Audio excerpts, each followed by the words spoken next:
За та бүхэн өдрийн хүргье. Өнөөдөр биднээс нь альткойнуудын талаар жилийн өмнө баг шинжилгээ хийсэн байна. За ингээд биднээс нь трейдинг вивтер шинжилгээ хийсэн байна. Одоо ямар шиг хэд хэдэн альткойнуудын талаар ярина. За хамгийн сүүлд нь бол энэ өөрсдийнхөө смарт трейд койны талаар бас баг зэрэг тайлбар өгье гэж бодож байна. Эхэнд нь бол биднээс нь криптовалют гэж ер нь юу ямар шиг байдалтай энэ сүүлийн үеийн мэдэн дээр үзлэж өгөх ажилцъя гэж бодож байна. За манайхан бол энэ криптовалютыг цахим мөнгө гэж яриад байгаа. Энийг бол бидний хувьд манай хувьд бол буруу гэж үзэж байгаа. Дижитал буюу тоо мөнгө гэж ярих нь зүйтэй. Яагаад гэвэл энэ тоо ширхэг дээр үндэслэн ийм блокчейн дээр бичигдсэн технологитой суурилсан мөнгө байгаа шүү дээ. Тийм учраас тоо мөнгө, дижитал мөнгө гэж ярих нь зүйтэй. За энэ мэдээ болсон байна. Энэ дээр Африкийн орнуудад бол ингээд сүүлийн үед маш их юугаар криптовалют, биткойныг хэрэглэж байгаа гэдэг chain analysis гэдэг энэ анализ хийдэг нэлээд сайн компани судалгаа хийсэн байна. Тэгээд энэ Африкийн орн жишээ нь Нигер бол сүүлийн үед өдөр бол энэ 600 мянган нэг жиг шилжүүлдэг байсан бол $10,000 доош долларыг бол ингээд он гарснаас хойш 55% өссөн. Нийт бол энэ 316 сая доллар шилжүүлсэн байна. Нигер бол энэ Африкт бол нэлээд том эдийн засагтай. Өмнөд Африк, Кenya энэ улсуудад бол энэ криптовалютын гүйлгээ шилжүүлгийг бол маш их хийдэг болсон байна. Тэгээд энэ дээр Reuters агентлагийн бичлэг бүгдээр үзье. Зэн том мөнгөний талаар энэ Африкийн улсуудад нэлээд баялагтай. Тэгээд энийг бол experiencing a quiet boom in the use of cryptocurrency. Over the last year, crypto transfers by individuals and small businesses soared. By small businesses. That's because over the course of the last year, currencies across the continent have become weaker and weaker. And as that happens, it becomes harder and harder to get hold of dollars, which are the currency of global trade. To get round this, what small businesses are doing across Africa is to use Bitcoin. In doing so, they are able to interact directly and trade directly with partners in other parts of the world. Users say cryptocurrencies are helping people make their businesses quicker, smoother and more profitable. This has been the case in Nigeria in particular, which has seen a massive uptick in the use of Bitcoin. In this place now, 30-year-old Abolaji Adunjo is one of the people at the heart of a quiet boom for Bitcoin in Africa's largest economy. we trade with Bitcoin, which is a very easy way of doing business. Because with Bitcoin, you don't have to pay charges. You don't have to buy dollars. You don't have to convert your naira to dollar before you buy. Nigeria's small crypto transfers totaled over $55 million in June. За энэ улс дээр ерөө утас наймаалдаг энэ Алжирийн залуу байлаа. Тэгээд ярьж байгаа нь болохоор энэ маш хурдан би хятад байгаа төлшүүдтэй мөнгө шилжүүлэхэд маш юм хурдан явж байгаа. Энэ аюу хэлбэр амар гэдэг юмсан байна. Нөгөө нэг шалтгаан нь болохоор энэ хоорондоо гүйлгээ шимтгэл аюу багтай. За Африкийн орнуудын баг энэ юунуудын Америк долларын одоо хашны улсанд ороод үндэсний мөнгө нь 50 дахин унсан ба сүүлийн жилүүдэд. Тэгээд Reuters агентлагийн судалгаагаар үзэхэд бол энэ Сахар, Африкийн Сахарын бүсд бол мөнгө шилжүүлэхэд бол 8.9% авдаг. За энэ өмнөд Африкт бол 20% авч байгаа гэж байна. Гүйлгээний шимтгэл нь. Тэгээд биткойноор биднес гүйлгээд 3% та байна гэсэн юм ярьж байгаа. За тэгээд энэ опчноо гэж зад болохоор биднээс энэ инфляциднээс хамгаалдаг биткойноор хэлээд тэгээд миний бизнес бол сайн сайжрахад бол нөлөөлж байна гэсэн. За энэ Reuters-ийн бас хүмүүс хариулснаар бол Америк болон Англид сурж байгаа хүмүүс бол өөрийнхөө гэр бүл рүү тодорхой хэмжээний мөнгө биткойноор шилжүүлэхэд аяга амар байдаг гэсэн зүйл ярьсан байна. За энэ бол нөгөө хүү ярьсан. Тэгээд дэлхийн банкны мэдээлэлээр бол энэ $1 тэрбум зөвхөн 6 сард энэ шилжүүлсэн байна 20 онд Африк руу. Тэгээд жилдээ бол $8 тэрбум шилжүүлдэг байна. Тавч хаа гэсэн зүйл ирсэн байна. 19 онд бол тэгэхээр Сахарын Африк руу бол дэлхийн банкны мэдээлэлээр $48 тэрбум шилжижсэн бол энэ жилд бол 37 тэрбум доллар шилжүүлэх юм биткойн гаргасан юм судалгаа гаргасан байна. За тэгээд энэ крипто валют бол өдрөөс өдөрт маш их өсөж байгаа. Одоогоор бол энэ CoinGecko-гийн тоогоор бол 5903 крипто валют ингээд ханшин үзүүл харуулж байна. За сүүлийн үед одоо 24 цагийн өөрчлөлтөөр бол биткойн айхтар өөрчлөлттэй байна. За гол өөрчлөгдсөн койнуудыг би ингээд харуулъя та бүхэнд энэ доош энэ DeFi төслүүд дээр нэлээд хөрөнгө оруулсан байсан. Сая биткойн ханш доошсон эргээд энэ одоо өсөж байна. Yon Finance 17%, EV 22%, за Yota хэвээр Synthetic 13%, дандаа DeFi төслүүдийн тоогнууд өсөлттэй байгаа. Theta 15% байх жишээтэй. За энэ дээр Algorand 18% өссөн байгаа. Энэ мэдээлэлтэй холбоотой бас ингээд койнуудын ханш өсдөг байна. Жишээ нь өчигдөр би Algorand-ыг авсан бол хөрөнгө 18% өсгөөд зарах боломжтой. Бас унах боломжтой гэдэг бас тооцох хэрэгтэй. Яг энэ бол зөв арилжаа хийж байгаа хүмүүс бол хөнгө өсөх боломжтой юм байна. За цаашаа Amplify 52% өссөн байна. За цаашаа гээд Ocean бол 13%, Solana 30.8% өссөн байна. За энэ Solana Algorand 2 болохоор яагаад өссөн гэхээр ийм мэдээлэл гарсан байна. За Tether болохоор энэ Solana блокчейнтэй хамтарч ажиллана гэдэг энэ өчигдөр мэдээлэл гаргангууд Solana бол ингээд 38% өссөн байна шүү дээ. 30% өссөн байна. Одоо өдрийн дотор богцсон өссөн. За Algorand түрүүн харагдчихсан. Algorand 18% өссөн байна. Algorand бас ингээд богцсон өссөн. Яагаад өссөн гэхээр Algorand дээр бас энэ Coinbase биржийн токен ингээд хамтарч ажиллана гэдэг Coinbase дээр гарна гэсэн мэдээлэл гаргангууд Algorand өсөж байгаа жишээ. За DeFi төслүүд болохоор сэргэлт авч эхэлж байна. Энэ дээр бас мэдээлэл гарсан байна. За энэ 24 цагийн дотор 19% дэшилсэн байна гэж ийм мэдээлэл бас гарч байна. За энэ дээр DeFi төсөл бараг 9 тэрбум доллар хүргээд унсан шүү дээ. Унаад эргээд өчигдрөөс хойш ингээд 19% дэше өссөн байна гэсэн мэдээлэл гарч байна. За ингээд Sushi Swap гэдэг энэ sushi тогооч, ерхий тогооч нь өөрөө койнуудыг зараад ханшиг бол маш их унагсан. Ингээд баг 0 руу ороод эргээд энэ сэхгэн болоо гэж энэ sushi токен бол өссөн байна.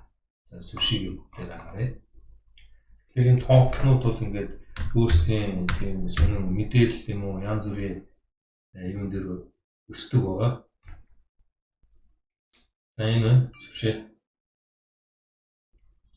sushi харъя 9% өссөн байна. Тэгвэл та бүгд энэ дээр крипто валютын зах зээл дээр арилжаанд орохдоо болгоомжтой ингээд огцом ханш дэш өсдөг байгаа шүү. За цааш бүгдээрээ явъя. За биднээс энэ биткойн графикийг яг энэ дээр тайлбарлаад явж байгаа. Энэ бол биднээс шинжилгээ хийдэг графикийн нэг байна. За цааш нь энэ дээр биднээс нодлон бол энэ альткойнуудыг шинжилгээ хийжсэн. Тэгээд тэрийг бас үзүүлээ. За энэ дэлгэцэн дээр харагдаж байгаа биднээс бол нодлон 19 оны 5 сар 3-4 сард хийжсэн шинжилгээний одоо бичгэл юм зурвал. За энэ тухайн үед биднээс Ёсыг 36% өсчлөө. За ингээд доошоо хямдрахт нь авъя. Энэ шараар тэмдэглэсэн $4.2 хязгаарт нь авч болох юм гэсэн бас шинжилгээ хийж ярьжсэн байгаа. Энэ бичлэгийг та нарын юун дээрээс хараарай. Үс нь хаягийг хүчээ гэдэг шинжилгээд. За тэгээд ингээд ханш өсөөд энэ баг $8 руу хүрсэн байна тэ. 19 оныход 6 сард буцаж унаад ингээд 20 оны 1 сар гэхэд бараг $2.5 хүрсэн. Тэгэхээр энэ дээрээс юу харагдж байна гэхээр биткойны ханш бол энэ маш их савлгаатай байдаг. Энэ дээр зөв өөртөө шинжилгээ техник фундаментал анализ хийж зарах, авах, хадгалах ийм ажиллагаа хийх бол бас эрсдэлтэй байдгийг та анхаарах хэрэгтэй. Ингээд 20 оныхоо 2 2 сар гэхэд баг $5.5 өссөн байна. Ингээд тэрнээс хойш унаад 3 сарын том нөгөө нэг пандеми корона гарсны дараа 1.6 1.5 хүрч ирсэн. Ингээд одоо саяны уналтаар буцаад энэ бараг хэдэн оных юм. 19 оны 12 сар одоо энэ 20 оны 3 сарын баг ажин дээр ирсэн байна шүү дээ. Лос. За энэ AD-гийн судалгааг бид бас хийж ирсэн байна. Энэ дээр Cardano гэж нэрлэдэг. За энэ хамгийн доо таншин бол 0.17 оны 10 сарын 1 гэдэг бид бас тэмдэглэж ирсэн байна. За энэ бол 19 оны 4 сарын үед шүү дээ. За энд болохоор 0.69 дээр орж ирэхэд агуул болох юм гэсэн юм шинжилгээ хийжсэн байна шүү дээ. Агил ханш дэш өсөөд буцаад унтсан. За энэ оны нөгөө коронавигийн үед бол 0.02 руу орсон. За энэ 0.02 дээр жишээ нь би энэ криптовалютыг авсан бол өнөөдөр энэ хүрээд энэ одоо хүртэл хэдэн хувь өсгөө өдөр сараад үзье. Хэдэн хувийн өсөлт үзүүлэх нь те. За ингээд баг 300 хувь 3 дахин мөнгө. За энэ дээд цэг дээр энэ хавь зарсан бол хүмүүс 5 дахин мөнгө өсөх боломжтой байсан. За энийг мэдэрч зарна гэдэг бол бас хэцүү. За ингээд алдсан одоо ер нь яшиг зарыг гэдэг юм бол 3 дахин их мөнгө өсөх боломжтой байна шүү дээ. $10,000 бол жишээ нь $30,000 болгож жишээтэй. $1,000 бол $3,000 жишээтэй юм байна. За ингээд бүр нарийн бүрийн техник анализ өнөөдөр би хийж ярмааргүй байна. Тухайн одоо криптовалют дээр маш их цаг үүрнэ. Ерөнхий энэ ямар альткойн дээр бидээс шинжилгээ хийжсэн тэрийг үзүүлээ. За энэ Yosi бол энэ Binance дээр бас ингэж харуулж ирсэн байна. Тухайн үед бирж болгоны энэ дата буюу графикууд нь өөр зарим дутуу. За энэ дээр BAT дээр бас биднээс хийж үзчихсэн байна. За энэ юу вэ? Poloniex дээр за жишээ нь 18 оны 9 сараас хойш зураг байж шүү дээ. За энэс арай өөрөөр биднээс бас гаргасан байна. За тэрийг бол BAT. За энэ Binance дээр болохоор ингээд 19 оны 3 сарын 8-наас хойш. За биднээс бас энэ BAT дээр шинжилгээ хийжсэн байна ингээд. За энэ шар дээр ирэхэд бол ерөнхийдөө авч болох юм аа гэдэг. Яг энэ дээш өссөн үед нь шинжилгээ хийж ярьж ирсэн. За тухайн үед 19 оны 4 сар ихэд 0.27 центтэй тэнцвэрсэн. За ингээд бас л нөгөө дээш өсдөг өндөг журмын хадаггүй явсан байгаад энэ оны 5 сарын 24 гэхэд та бүгд харж байна 0.09 бараг 1 цент хүрч ирсэн байна шүү дээ. BAT. Free browser-тай basic attention token бол нэлээд бүтээгдэхүүнтэй их сайн токен байна. Та бүгд энэ дээр бас анхаараарай. За одоо бол ингээд 0.23 цент буюу энэ нөгөө 19 оны 4 сарынхаас хямдхан байж байгаа жишээ. Энд бол сая огцон өссөн л доо. Ер нь бүх альткойнууд алдсан бодлоо гэдэг. 7 сарын сүүлдээс 8 сарын эхнээс нэлээд өссөн одоо ингээд болтой байна. За харамсалтай жишээ нь энэ дээр одоо 0.3-та энэ BAT-ийг ч юм уу тухайн альткойнуудыг авсан хүмүүс бол тодорхой хэмжээний алдагдлыг орж байгаа. За ямар алдагдлыг орсон байж болох вэ? За энэ дээр 0.39 центээр авсан хүн доошоо ингээд унаад одоо 40% алдагдлыг орсон байх жишээтэй ингэж харагдаж байна. Энэ ч таны боломжтой байх хэрэгтэй. За энэ BAT-ыг үзүүлсэн одоо за Yota-г бас ярьж ирсэн байна. За ингээд жижиг зургаар харагддаг бүр хідэндээ ярьж ирсэн байна шүү дээ. За бүгд ингэ харъя. Томруулна. За энэ бас л тухайн үедээ 3 сар марлаа байгаа. 19 оны 3 сард бас Yota-г судалж ярьж ирсэн байна. Хамгийн доотлын үнийн тайлбарлаж ирсэн байна. За энэ бичлэгийг та нар бас хараад тухайн үедээ юу гэж ярьж тайлбарлаж ирсэн тэрийг бас YouTube хаягийн бас та нарт хүрчээ. За ингээд бас дээшлсэн шараар 0.27 центд авахд болох юм байна гэж бас ярьжсэн. За гэтэл энэ 7 сараас хойш гинт огцон өсөөд биш 0.4 хүрсэн 43 цент. Одоо унаад 0.26-27 цент дээр ирсэн баг жишээтэй.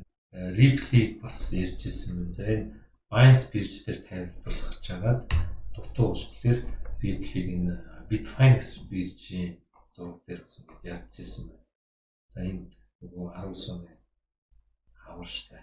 За тухайн үед бол 0.3 цент байсан байна. За одоо ингээд харъя бүгдээрээ. Нөгөө тэр 0.3 центнээс унтсан. Одоо 0.2 центтэй байж байгаа жишээтэй. Тэгэхээр энэ маш их боломжтой криптовалютаар мөнгө өсгөх боломж бол харагддаг. Яг энэ харагдж байгаатай ижилхэн бас эрсдэл бас болсон. За энэ BNB Binance бирж дээр тайлбарлаж ярьжсэн байна. Тухайн үед одоо хэдтэй байсан 3 сард 19 оны 3 сарын. За энийг бол би айгүй сайн санд яг тэгвэл бидэнтэй холбоотой хүмүүс BNB-г авах уу байх уу гэж байгаа сүйдэж авсан. 3 сард одоо баг $10 байх биднээс ярьсаар энийг бол алдсан юм дүнийг. За тэр үеийн зураг байна. За тухайн үед $19-18 байжсэн. За BNB хамгийн дээд нь $39-40 хүрчихсэн. 19 оны 6 сарын 23-нд. За ингээд унсан. Одоо яг тухайн үеийн ханшин дээр ирсэн байна шүү дээ. 17. Энэ сүүлийн өдрүүд BNB өссөн. Ягаад гэхээр энэ Bella протокол гаргаад BNB дээр Binance та бүгд тааруулъя. BNB ягаад ингэж өсөд гэдэг тэгэхээр өөрийнхөө энэ бирж дээр гарч байгаа dashboard буюу төслүүдтэй хамтарч ажиллаад тухайн төсөлд оролцсон. Заавал BNB токеноор авах нөхцөл шаардлага тавьдаг байна. За энэ Binance бирж бол нэлээд тэргүүлэгч бирж. Тэгээд Binance бирж дээр ингээд ихэнхэн гарсан токенууд бол хямдхан гараад хүн өөрийнхөө мөнгөийг нэлээд өсгөх боломжтой. За энэ Bella протокол гарна гэдэгтэй холбоотойгоор BNB өссөн. Сайн өдрүүд. За дараагийнх нь Stellar буюу XLM байна. Гар дээр буюу нэг 0.1 центтэй 10 центтэй авч болох юм гэсэн шинжилгээ хийжсэн байна. Гэтэл одоо хэдтэй те 0.7 центтэй 1 цент ч биш 10 цент ч биш одоо 7 центтэй гэсэн үг шүү дээ. 0.7 цент. За энийг би та бүгдэд ингээд энийг аваараа ингээд оцорлоо шүү ч гэдэг юм уу. Энийг авахгүй бол алдах ч гэдэг юм тайлбар тавиад байна гэж ойлгож болохгүй. Ерөнхийдөө криптовалютын зах зээл гэж ямар ч юм бэ бас арга шатны ойлголт аваад жилийн өмнөх хэвчтэй харьцуулбал зүгээр юм болоо гэдэг үгнээс нь бичлэг бичиж байгаа шүү. За энэ Litecoin гэсэн. За Litecoin гэдэг том зурглал тийм. За энэ ямар ч юм босоо шугам татсан тухай үед бичлэг дээр байгаа. За энэ дээр 17 оны 11 сарын 1-ний ханшин гэдэг нь хамгийн бага нь $49, $48 гэж ярьж ирсэн байна. За энэ шараар бол тэр $60.8 дээр зүгээр гэж тооцож ирсэн тухай үед биднес. За гэтэл өнөөдөр одоо энэ 47. За энэ 3 сард бол $26 хүрчихсэн байна шүү дээ. Litecoin. За цаашаа Ethereum. За Ethereum-ийн шинжилгээг бол биднес энэ одооны энэ зураг дээр гаргаад бас тайлбар хий гэж бодож байгаа. Энэ хэд хоног хүлээгдсэн биднес бараг 8 сараас хойш юу бол хийгээгүй байгаа. Тэгээд Ethereum дараагийн бичлэг дээр ярих гэж бодож байна. За энэ market cap буюу биткойны давамгаал ингээс сүүлийн үед хөнжээ эргээд Ethereum одоо DeFi төслүүд сэргээд 19% зэрэгцээд буцаад энэ 60 хэд рүү орсон баг жишээ. За яг одоо бүгдээр биткойны шийдтэй Binance биржтэй. За энэ $10,279-той тэнцвэр. За бид криптогийн мэдээлэл, крипто зах зээлийн бүхий л мэдээллийг бол энэ пэйж утсаар Happy 24 өгж байгаа. Манай мэдээлэл тань таалагдвал лайк, share, mention хийгээрэй. За нөгөө нэг мэдээлэлээс нь бол Happy 24 гэдэг нь YouTube суу. Энэ дээр та бүгд subscribe дараад хонхон дээр даах юм бол мэдээлэл түрүүн шуухаа авчирна. За мөн Discord гэдэг нь бас юм бүрхэн мэдээлэл байдаг боловч энэ дээр хүмүүс хэрэглээ нэх бага байгаа. За бас юм ерөнхийдөө нэг иймэрхүү мэдээлэл байна. За ингээд бид өөрсдөө smart trade coin дээр хөрөнгө оруулалт хийсэн. Тэрний үндсэн сайт маань go.smart-trade-coin.com байгаа. Энэ дээр арилжааны хөлбөр биднээсийн хөрөнгө яаж өсөж байна, ямар графиктай явж байна гэдгийг харуулдаг байна. За нөгөө нэг нь Ocean Online гэдэг сайт байгаа. За энэ сайтн дээр биднээсийн шагнал урамшууллыг болдог юм сайт байна. Энэ бол яг нэг компани хоёр тустай ийм сайт байгаа. За энэ Smart Go дотор биднээс өөрсдөө арилжааны түүхийг харуулъя. За ингээд бот сонгоцсон. За энэ бот гэхэд нэг 15 хоног энэ бол одоо хүүтэй тустай арилжаа гэж байгаа бот байгаа. За эднээс бол 15 хоног ажилласан байна. Ажлаа дууссан бот байгаа. Энэ дээр байхгүй. Эфемер байгаа 4-7 хоногтой ажиллаж байна. За энэ 30 хоног ажиллаад ингээд дууссан байна. За энэ 9% биднээс биткойныг ингээд өсгөж өгсөн байна. Биткойныг. За энэ болохоор 30 хоногийн дотор 7% биднээс биткойн өсгөж өгсөн байна. За энийгээ биднээс хааж болно. Энийг бол маш олон ярьж байгаа. За панел руугаа орно. Хараа хичнээн одоо биткойн хараа 13 доллартай тэнцүү биткойн 98 доллартай биткойн эфирэн байж байна. За энийг одоо биднээс яах гээд байгаа шүү дээ. Хаах гээд байгаа. За энийг хаа. За ингээд хаачна.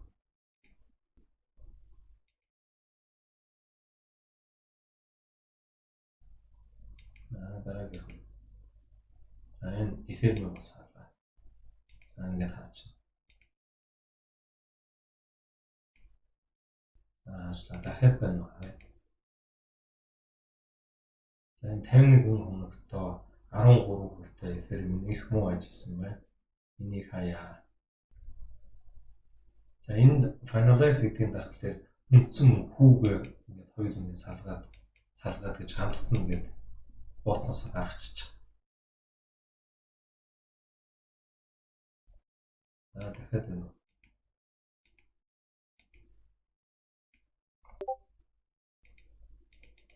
За ингээд чааш байхгүй. За одоо үндсэн панел руугаа орчаад түрүүн 13 доллартай тэнцүү байсан гэдэг 23 доллар энэ дээр 192 доллартай тэнцүү эфирэн орсон. За энийгээ би яг одоо энэндээ дахиад энэ стратеги сонгож ботонд оруулахгүй бас буцааж гаргаж болно. Яаж гаргадаг вэ гэхээр энэ дээр pay out гэдэг.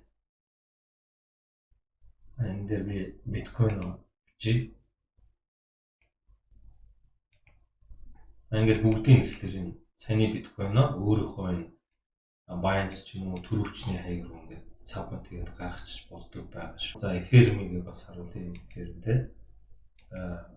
Бүгдийн ингээд ихлээр бас эфирмийн хаяг руу гаргачих болж байгаа. 192 доллартай тэнцүү эфирма өөрийнхөө биржийн болон төрөвчлөө шилжүүлээд авчих боломжтой. За би бол одоо энийг гаргахгүй дахиад бот сонгоно. За тэрийг бас та бүхэнд үзүүлчихье. За 192 доллартай тэнцүү эфирэн байгаа.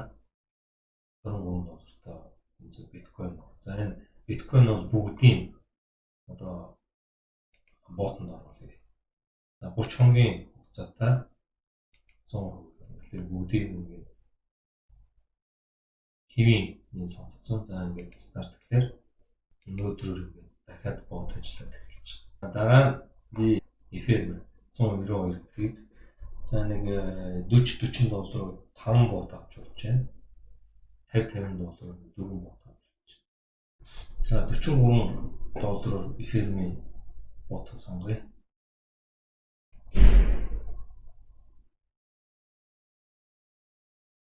За 30 хоногтой эфирэн нормал гэдэг ингээд старт гэж гарч байна.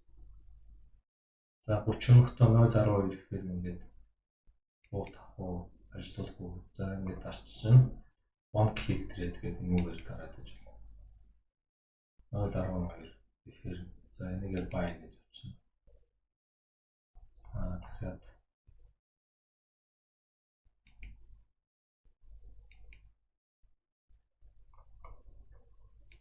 дахиад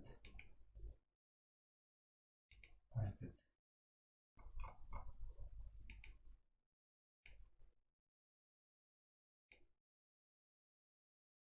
За ингээд дутуу байна. Үлдсэн тэр 38 юу ч юм ферм за 17 ферм үлдсэн байна. Энийг 100% гэж авчи. 120 хоногтой энэ болохгүй шүү. 120 биш 30 хоногтой гээд 100%. Энийг бас анзаарахгүй хүмүүс 120 хоногоор дараад ингээд хугацаагаа өөрсдөө алдаад байсан. За ингээд старт гэж авчи. За иймэрхүү маягаар ингээд ботоо ажиллуулад биднээсээ хөрөнгийг юм өсгөх гэж ойлгож байна. Эфирм болон биткойнэр хэсэг хөрөнгө оруулалтаа өсгөөд тодорхой энэ хугацаануудын дараа өссөнийхэн дараа өөрийнхөө мөнгийг биржлүүдэд татаад авчих боломжтой байна.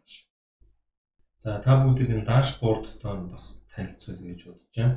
За энэ дээр бол та нар сая энэ туршлагыг бол мэдчихлээ. One click гэхлээр цаг хэмнээд хурдууртай арилж байгаа ярьждаг. За энэ one click affiliate гэхлээр энэ өөрийнхөө линк бүртгүүлэх хаягийг бусдад түгээснээр мөнгөө $100 Bitcoin, Facebook, 100, Twitter-с 100, Telegram-аас 100 гэдэг контактаас 100 гэдэг орж ирж байсан. Энийг бас мөнгө авах боломжтой. За нөгөө нэг нь TED токен бол компаниас та өөрөө худалдаж авч болно. За компани зүгээс бол $1 7 центээр 1 TED токен зарж байна. За 2500 TED токен ч гэсэн $1 7 центээр зарж байгаа. За энэ $7 7 центээс арай хямдхан авах бас арай дэлгэрэнгүй мэдээллийг төслийн талаар ойлголт авъя гэсэн хүмүүс бидэнтэй энэ бичлэгдээр хаягаар хандаж болно. Энэхүү мэдээллийг өгч байгаа хүмүүст бас асууж болно шүү. За ингээд анхаарал тавьсан баярлалаа. Дараагийн бичлэг хүртэл баярлалаа.